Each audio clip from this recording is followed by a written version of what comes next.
சங்கீதம் 34. தாவீது அபிமெலேக்குக்கு முன்பாக வேஷம் மாறின போது அவனால் துரத்திவிடப்படுகையில் பாடின சங்கீதம். கர்த்தரை நான் எக்காலத்திலும் ஸ்தோத்தரிப்பேன், அவர் துதி எப்போதும் என் வாயில் இருக்கும். கர்த்தருக்குள் என் ஆத்துமா மேன்மை பாராட்டும், சிறுமைப்பட்டவர்கள் அதை கேட்டு மகிழ்வார்கள்.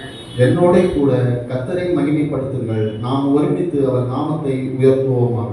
நான் கர்த்தரை தேடினேன், அவர் எனக்கு செவி கொடுத்து என்னுடைய எல்லா பயத்துக்கும் என்னை நீங்களாக்கி விட்டார். அவர்கள் அவரை நோக்கி பார்த்து பிரகாசம் அடைந்தார்கள், அவர்கள் முகங்கள் வெட்கப்படவில்லை. இந்த ஏழை கூப்பிட்டான், கர்த்தர் கேட்டு அவனை அவன் இரு கண்களுக்கெல்லாம் நீங்களாக்கி ரட்சித்தார். கர்த்தருடைய தூதன் அவருக்கு பயந்தவர்களை சூழ பாளையம் இறங்கி அவர்களை விடுவிக்கிறார். கர்த்தர் நல்லவர் என்பதை ருசித்து பாருங்கள், அவர் மேல் நம்பிக்கையா இருக்கிற மனுஷன் பாக்கியவான். கர்த்தருடைய பரிசுத்தவான்களை அவருக்கு பயந்திருங்கள், அவருக்கு பயந்தவர்களுக்கு குறைவில்லை. சிங்கக்குட்டிகள் தாழ்ச்சி அடைந்து பட்டினியாய் இருக்கும், கர்த்தரை தேடுகிறவர்களுக்கோ ஒரு நன்மையும் குறைவுபடாது. பிள்ளைகளே, வந்து எனக்கு செவி கொடுங்கள், கர்த்தருக்கு பயப்படுதலை உங்களுக்கு போதிப்பேன். நன்மையை காணும்படி ஜீவனை விரும்பி நீடித்த நாட்களை அபேட்சிக்கிற மனுஷன் யார்? உன் நாவை பொல்லாப்புக்கும் உன் உதடுகளை கபட்டு வசனிப்புக்கும் விலக்கி காத்துக்கொள். தீமையை விட்டு விலகி நன்மை செய், சமாதானத்தை தேடி அதை தொடர்ந்து கொள்.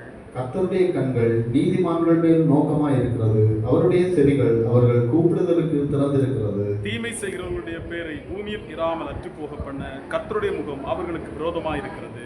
நீதிமான்கள் கூப்பிடும் போது கர்த்தர் கேட்டு அவர்களை அவர்களுடைய எல்லா கோத்திரங்களுக்கும் நீங்களாக்கி விடுகிறார். நொறுங்குண்ட இருதயம் உள்ளவர்களுக்கு கர்த்தர் சமீபமாயிருந்து நறுங்குண்ட ஆவி உள்ளவர்களை ரட்சிக்கிறார். நீதிமானுக்கு வரும் துன்பங்கள் அநேகமாயிருக்கும், கர்த்தர் அவைகள் எல்லாவற்றிலும் நின்று அவனை விடுவிப்பார். அவனுடைய எலும்புகளை எல்லாம் காப்பாற்றுகிறார், அவைகளில் ஒன்று முறிக்கப்படுவதில்லை. சேர்ந்து வாசிப்போம். தீமை துன்மார்க்கனை கொல்லும், நீதிமானை பகைக்கிறவர்கள் குற்றவாளி ஆவார்கள். கர்த்தர் தமது ஊழியக்காரரின் ஆத்துமாவை மீட்டுக் கொள்கிறார், அவரை நம்புகிற ஒருவன் மேலும் குற்றம் சுமராது.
Stop